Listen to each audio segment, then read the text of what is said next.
Baruch Dovi was an 8-year-old boy who went with his class to one of those rock climbing amusement centers. You know, the ones with the big wall and all those rocks embedded inside. You put on a harness and you climb up there and you get to the top and you go one step at a time, and all the kids are climbing up on this great big wall.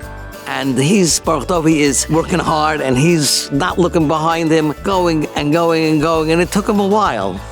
And as he's reaching the top, Rebbe is basically saying, okay, boys, it's time to go.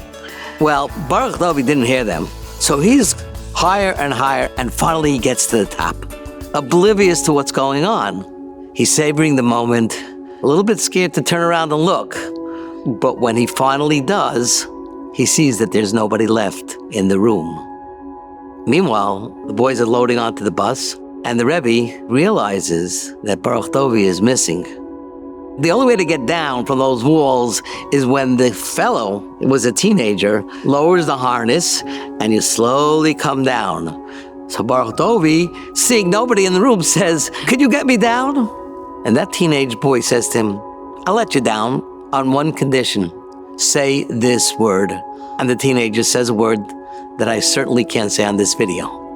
Baruch Dovi's an 8-year-old boy stuck about 30 feet off the ground, looking down, and this teenager is saying, "Say the word."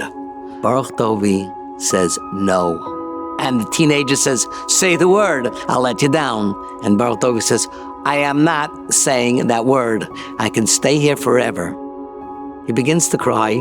Luckily, the Rebbe chapped. He runs in, he looks around, he doesn't see him. Suddenly he spots him up on the top of the wall. "Dovi, what are you doing there?" The teenager's face turns a little red, and he lets him down.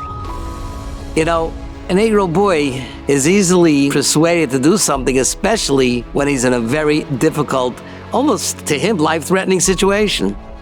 But where do you get that strength from? Yosef HaTzadik, Chazal tell us, was this close to falling into the trap of Eshes Potifar. But what happened? He saw the Dmus Yuknoi Shel Yaakov Avinu. He saw his father's face. Baruch Dovi knew he was named for a Baruch Ber, a Yid, a Tzadik, who clearly would never say a word or even think a word that wasn't proper. But it was that type of Masorah and that type of Zahirus that was inculcated in him from his family. You bear that name. He remembered that. He knew where he came from. He saw the Dmus Yuknoi Shel Baruch Ber, and he said no. It's our responsibility to teach our children when to say no, when to be a true Vayemoy.